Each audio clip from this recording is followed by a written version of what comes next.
तिची तपश्चर्या भाग 25. मानस आणि उमा दोघी चित्रात त्यांच्या दरवाजासमोर उभे आहेत. त्याने दरवाजाची बेल वाजवली आहे. आता पाहूया पुढे.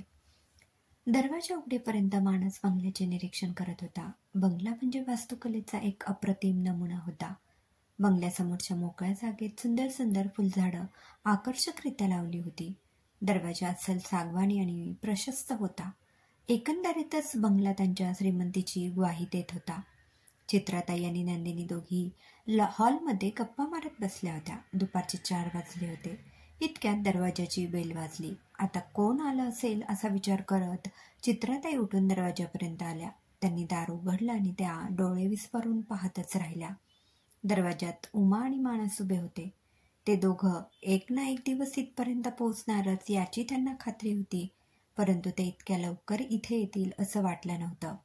खरं तर उमाने जेव्हा पत्ता मागितला तेव्हा चित्राताईंच्या मनात आलं होतं की तिला पत्ता देऊ नये. त्यांच्यात त्याचाही एक स्वार्थ होता, तो म्हणजे त्यांचा भाऊ डॉक्टर जयंत. दोघांना दारात बघून त्यांनी या ना आतमध्ये असं म्हटलं. चित्रताई कोणाला आत या म्हणते म्हणून नंदिनीने जागेवरूनच तिला विचारलं, ताई कोण आहे ग? तूच बघ की जरा उठून. चित्राताई असं बोलल्यावर नंदिनीने उठून मागे वळून बघितलं. दारातून मानस आणि उमा आतमध्ये येत होते. अचानक मानसला पाहून नंदिनीचे डोळे भरून आले. ती काही क्षण एकटक त्याच्याकडे पाहतच राहिली. मानस पण नंदिनीला पाहत राहिला. त्याचे डोळे सुद्धा पाणावले. ते जवळ येताच नंदिनीने दोघांनाही बसायला सांगितलं आणि ती म्हणाली, मी पाणी घेऊन येते, बसा तुम्ही. अगं तू यांच्याजवळ बस, मीच पाणी घेऊन येते. चित्राताई पाणी आणायला आतमध्ये गेल्या. मानस आणि उमा शेजारी शेजारी बसले. नंदिनी त्यांच्यासमोर बसली. काय बोलायचा हा सर्वांनाच प्रश्न पडला. शेवटी मानसनेच मौन तोडलं. नंदिनी कशी आहेस? तुझ्यासमोर जशी दिसते तशीच आहे. इतक्यात चित्रताई पाणी घेऊन आल्या. उमाने उठून दोघींनाही नमस्कार केला. मानसने उमाची ओळख करून दिली. ही माझी पत्नी उमा. 3 महिन्यापूर्वीच आमचं लग्न झालंय. मानस सॉरी, त्या दिवशी विमानतळावर मी तुला ओळख दाखवली नाही. हरकत नाही नंदिनी, तुझा इतका मोठा अपघात झाला. आम्ही सर्वांनी खूप शोध घेतला तुझा, खूप प्रयत्न केले. शेवटी 3 महिन्यांनी अपघाताची केस बंद करण्यात आली. तुझ्याबरोबर असणाऱ्या 4 मैत्रिणींचे मृतदेह मिळाले. त्यांच्या कपड्यांचे थोडेफार अवशेष शिल्लक होते, त्यावरून ते कळलं. परंतु तुझा शोध काही केल्या लागत नव्हता. खूप शोध घेतल्यानंतर पोलिसांनी सांगितलं की अपघात इतका भयंकर होता की 5वी व्यक्ती जिवंत असण्याची शक्यच नाही आणि म्हणून त्यांनी ती केस बंद केली. अरे तुम्ही इतक्या लांबून आला आहात, चहा आणि बिस्किटे तरी घ्या ना. तुम्हाला घर सापडायला त्रास झाला नाही ना? नंदिनीच्या बोलल्यावर चित्रताई आतमध्ये गेल्या. थोड्या वेळाने बाहेर आल्या तेव्हा त्यांच्या मागे एक स्त्री दोघांसाठी चहा घेऊन आली. चहाबरोबर एका प्लेट्समध्ये बिस्किटं होते. चित्राताईंनी व्यवस्थित पत्ता दिला होता, त्यामुळे आम्हाला घर शोधायला त्रास नाही झाला. चहा पिऊन झाल्यावर पहिल्या प्रथमच उमाने संभाषणात भाग घेतला. नंदिनीताई, तुम्हाला आणि यांना जर एकांतात काही बोलायचं असेल तर मी बाहेर थांबते. अगं नाही, तसं काहीच नाही. आम्ही जे काही बोलणार ते तू आणि चित्राताईने पण ऐकलं तर काहीच हरकत नाही. नंदिनी, तुझा अपघात झाल्यानंतर काय झालं तेच मला जाणून घ्यायचं आहे. इतका भयान अपघात कसा झाला होता काहीच कळलं नाही. सगळ्यांनी आशाच सोडली होती. सगळ्यांचं म्हणणं होतं की तू जिवंत असण्याची शक्यताच नाही. आज मी तुमच्यासमोर जिवंत उभी आहे, त्याचं सारं श्रेय मी डॉक्टर जयंत, डॉक्टर समीर आणि चित्राताईला देईन. ते नसते तर माझं काय झालं असतं हे मी सांगू शकत नाही. माझ्यासाठी ते देवच आहेत. खरं तर माझा अपघात झाल्यानंतर मी पूर्णपणे शुद्धीवर येईपर्यंतची सगळी कथा चित्रताई जास्त चांगल्या प्रकारे सांगू शकते. मला तिच्याकडूनच सगळं कळलं.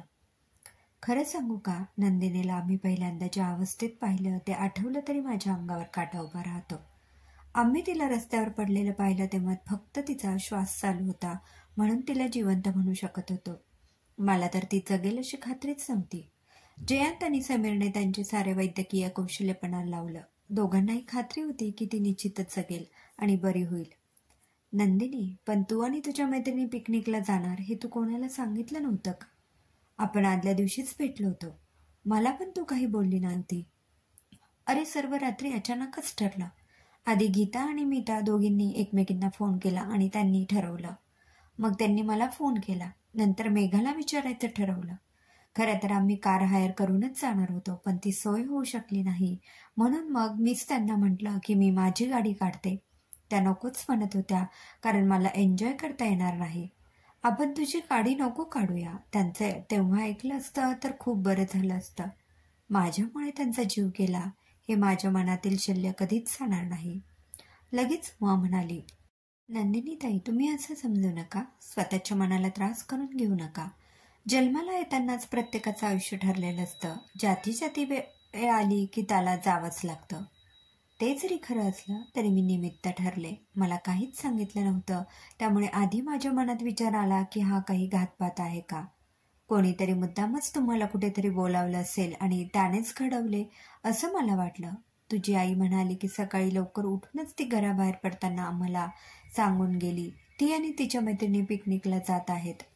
अचानक ठरल्यामुळे मला तुला पण सरप्राईज द्यावं असं वाटलं, म्हणून मी तुला काहीच सांगितलं नाही. तुला सांगितल्यावर तू रागवशील मला माहीत होतं. तुझ्याऐवजी नियतीच आमच्यावर रागवली.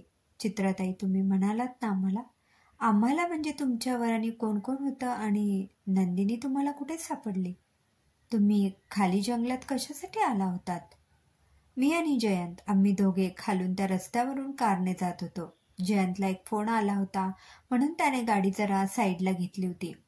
इतक्यात मी पाहिलं तर मला समोरच काहीतरी घरंगळत खाली येताना दिसलं. मला जाणवले की ते एक मानवी शरीर होतं. मग मी जयंतला त्या दिशेला हात करून दाखवले. त्याने लगेच फोन बंद केला. गाडी थोडी पुढे घेऊन एका कोपऱ्यात लावली आणि आम्ही दोघेही पटकन तिथे धावलो. नंदिनी बोलत होती. तिची कहाणी ऐकताना सर्वांचेच डोळे पाणावले होते.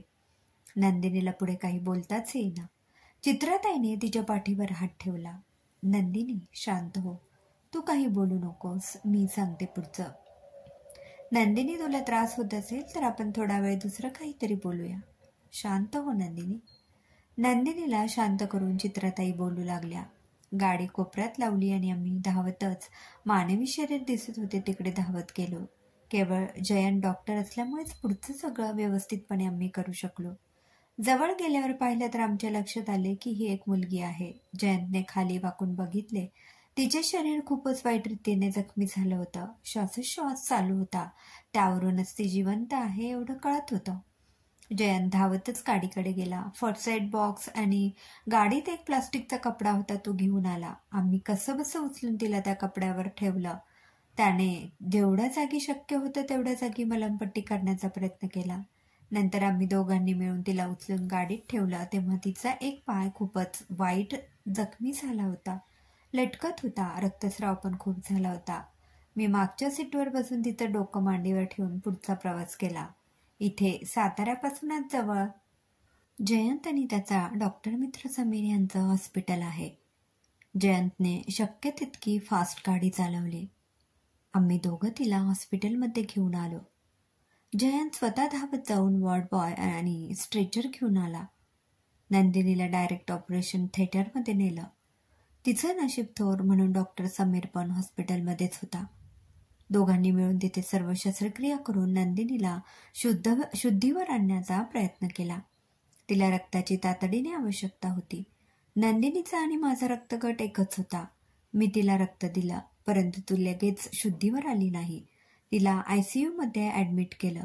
2 प्रशिक्षित स्पेशल नर्सेस तिच्या ICUला अटेंड करत होत्या. जयंत आणि समीरने प्रयत्नांची पराकाष्ठा केली आणि नंदिनीचे प्राण वाचवले. नंदिनीला शुद्धीवर यायला 6 दिवस लागले. केवळ तिच्या आयुष्याची दोरी बळकट होती म्हणूनच ती वाचली. नंदिनी शुद्धीवर आली पण तिला काहीच आठवत नव्हते. शुद्धीवर आल्यानंतर तिला प्रचंड वेदना होत होत्या. मी सुद्धा रोज तिच्या जवळ जाऊन बसत होते. तिच्या चेहऱ्यावरील वेदना पाहून माझ्या पोटात तुटायचे. 1.5 महिने ती हॉस्पिटलमध्येच होती. जयंत, समीर आणि मी सुद्धा तिला तिची ओळख विचारायचा प्रयत्न केला. मेंदूवर आघात झाल्यामुळे तिला काहीच आठवत नव्हतं. तिला स्वतःच्या पायावर उभे राहता येत नव्हतं. सुरुवातीला तिला व्हीलचेअरवर फिरवावं लागत होतं. तिला हॉस्पिटलमधून डिस्चार्ज द्यायची वेळ आली तेव्हा आम्ही सगळ्यांनी विचार केला आणि तिला आमच्या घरी आणलं. दिवसा आणि रात्रीची नर्स ठेवली. हळूहळू तिला सर्व आठवलं होतं. नंदिनीची तब्येतीतील हळूहळू सुधारणा होत होती. ती तिचं पूर्ण नाव सांगू शकत होती, परंतु ती कुठे राहायची तिच्या वडिलांबद्दल सांगायचं टाळलं. नंतर आम्ही तिला समजावून सांगितल्यावर तिने तिच्या आई बाबा कुठे राहायचे ते सर्व सांगितलं. त्यावेळी तिने मानसबद्दल काहीच सांगितले नाही. जयंतने स्वतः तिथे जाऊन सगळी चौकशी केली. तिथे दुसरेच लोक राहत होते. त्यांना नंदिनीच्या कुटुंबाबद्दल काहीच माहिती नव्हती. जयंत असाच परत आला. नंदिनी आता आमच्या घरात थोडंफार रुळू लागली होती. जयंत तिला म्हणाला, तुझे कुटुंबीय कुठे स्थलांतरित झाले हे आपल्याला माहीत नाही. आपण वर्तमानपत्रात एक निवेदन देऊया, म्हणजे आपल्याला कळेल ते कुठे आहेत. नाही, इतक्यात नको, अजून मला पूर्ण बरं होऊ दे. नंतर नंदिनीशी बोलल्यावर मला कळलं की वर्तमानपत्रात निवेदन दिल्यावर मानस सर्वात आधी इकडे येईल. तिला तिच्या अशा अवस्थेत मानसला भेटायचं नव्हतं, म्हणून तिने थोडा वेळ मागून घेतला. नंदिनीला आता सगळंच आठवत होतं. सगळ्यांच्या आठवणीने ती खूप व्याकुळ होत होती. आम्ही सर्व घरात असलो की ती आमच्याशी व्यवस्थित बोलायची. अर्थात ते सर्व बरोबरच होतं. ती एकटीच असताना खूप दुःखी असायची.